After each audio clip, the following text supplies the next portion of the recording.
छठ पूजा। चांद की दुनिया पर सभी भूत और चुड़ैल अपने अपने कामों में व्यस्त होते हैं। जैसे पृथ्वी पर एक इंसानी दुनिया होती है, ऐसे ही चांद पर एक भूतिया दुनिया होती है, जहां भूत और चुड़ैल अपनी मौज मस्ती से रह रहे होते हैं। वहीं दूसरी तरफ चांद पर भूत और चुड़ैलों की छठ पूजा आने वाली थी, जिसके लिए सभी भूत और चुड़ैल अपनी अपनी तैयारियां कर रहे होते हैं। तभी उनमें से एक चुड़ैल अपने बच्चे को यहाँ से वहाँ ढूंढ रही होती है। अरे मेरा बेटा कहाँ गायब हो गया, कहीं भी नजर नहीं आ रहा। इस सारे के सारे भूतिया बच्चों की टोली आखिर कहाँ खेल रही है। चुड़ैल अपने बच्चे को ढूंढते ढूंढते काफी दूर तक निकल जाती है, जहाँ उसे एक नदी के पास भूतिया बच्चे खेलते हुए नजर आते हैं। ओहो देखो तो सही, ये रहा मेरा लाल, मेरा सुपुत्र। अभी बताती हूँ इसको। खेलता खेलता पता नहीं कहाँ कहाँ निकल जाता है। चुड़ैल अपने बेटे को पकड़ लेती है और उससे कहती है, अरे बेटा, सुबह से ये समय हो गया है और तुम अभी तक खेलने में ही लगे पड़े हो।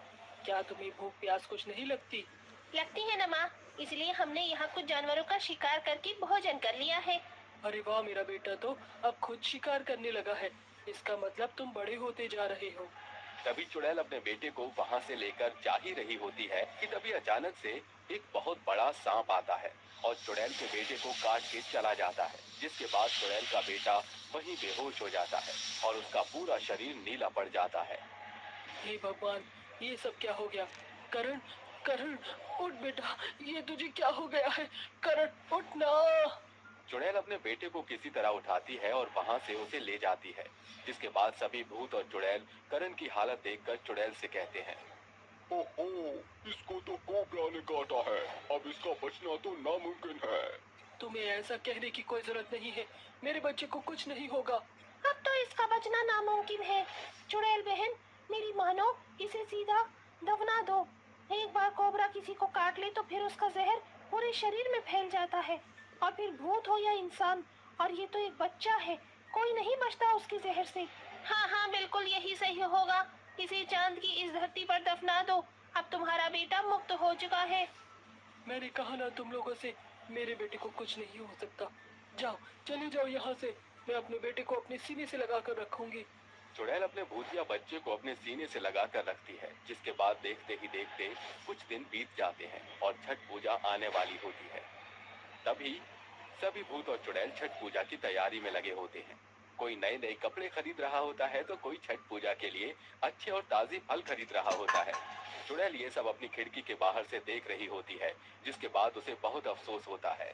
ये सब क्या हो रहा है? सभी लोग अपने त्योहार को कितने अच्छे से मना रहे हैं और यहाँ मेरा बेटा अपनी आंखें ही नहीं खोल रहा है। आखिर मैं क्या करूँ? कैसे ठीक करूँ अपने बेटे को?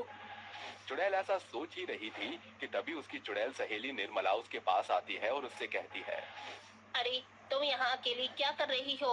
क्या तुम्हें छठ पूजा नहीं बनानी? ऐसे कैसे मैं छठ पूजा बना लूँ? यहाँ मेरे बेटे को सांप ने काट लिया है, वो अपनी आंखें भी नहीं खोल रहा है। अरे अरे, तुम्हें सब पता होने के बाद भी तुम ऐसे कर रही हो? तुम जानती हो ना, छठ पूजा करने से हमारी सारी ख्वाहिशें पूरी हो जाती हैं। तुम छठ पूजा करो और छठ मैया से अपने बेटे के लिए मन्नत मांग लेना। मन्नत? क्या कहा तुमने? क्या सच में छठ मैया मेरी मन्नत को पूरा कर देंगी? अगर तुम्हारी भक्ति में शक्ति होगी तो छठी मैया तुम्हारी जरूर सुनेंगी। इतना कहकर निर्मला वहां से चली जाती है, जिसके बाद चुड़ैल छठ पूजा के बारे में सोचती रहती है। वो अपने बेटे की रक्षा करने के लिए कुछ भी कर सकती थी, इसलिए वो छठ पूजा की तैयारियों में लग जाती है। उसको इतनी लगन से छठ पूजा करते हुए देख उसकी सास उससे कहती है, अरे बहू, तू ये क्या कर रही है? इधर हमार लल्ला बीमार पड़ो है और तो ये छठ पूजा की लगी है। माँ जी, अब मेरे पास अपने बेटे को ठीक करने के लिए कोई और उपाय नहीं है, इसीलिए मैं छठ पूजा जरूर करूंगी। चुड़ैल बाजार से ताजे फूलों की माला और ताजे फल एक टोकरी में ले आती है, जिसके बाद वो गन्ने ले जाकर नदी के अंदर खड़ी होकर छठ पूजा करना शुरू करती है और ढलते हुए सूरज को अर्घ देते हुए कहती है, हे छठ मैया, मेरी पूजा को स्वीकार करो और मेरे बेटे को ठीक कर दो। इसके अलावा मेरा इस दुनिया में और कोई नहीं है। बेचारी चुड़ैल ऐसा कहकर जोर जोर से रोने लगती है और डूबते हुए सूरज को अर्घ देकर वहां से घर वापस चली जाती है। घर पर लौटने के बाद वो अपने बेटे की हालत देखकर रोते हुए कहती है, हे छठ मैया, अगर अब मेरा बेटा ठीक नहीं हुआ तो मेरा तुम्हारे ऊपर से विश्वास टूट जाएगा और फिर मैं कभी भी तुम्हारी छठ पूजा नहीं करूंगी। उस रात चुड़ैल अपने बेटे को सीने से लगाकर ऐसे ही सो जाती है। आधी रात के समय चुड़ैल को एक सपना आता है जिसमें छठ मैया उससे कहती है, तुम्हें चिंता करने की कोई जरूरत नहीं है। मैं तुम्हारी अर्चना पूजा से बहुत खुश हूँ। तुम्हारी सच्ची भक्ति ने मेरा दिल जीत लिया है। तुम्हारी ख्वाहिश पूरी हो जाएगी और तुम्हारे बेटे के शरीर से सारा का सारा जहर अपने आप निकल जाएगा। जैसे ही अचानक चुड़ैल की आंखें खुलती हैं, वो अपने बेटे को उसी हालत में देखती है, जिसके बाद वो उगते हुए सूरज को अर्घ देने के लिए निकल जाती है। आज मुझे अपनी छठ पूजा को पूरा करना है और उगते हुए सूरज को अर्घ देकर छठ मैया की पूजा करनी है। चुड़ैल नदी के बीचों बीच जाकर खड़ी हो जाती है और उगते हुए सूरज को अर्घ देना शुरू कर देती है। जैसे ही उसकी पूजा पूरी हो जाती है, वो नदी से निकलकर वापस अपने घर लौट आती है। जैसे ही वो घर आती है, वो अपने बेटे को देखती है। उसका भूतिया बेटा पहले की तरह स्वस्थ दिखाई पड़ता है। ये सब देखकर चुड़ैल बहुत खुश होती है और अपने बेटे को गले से लगा लेती है। छठ मैया, तेरा लाख लाख शुक्र है कि तूने मेरे बेटे को वापस लौटा दिया। मुझे तो यकीन ही नहीं होता कि इतने जहरीले सांप के काटने पर भी मेरा बेटा ठीक हो गया है। ये सब आपका ही चमत्कार है माँ।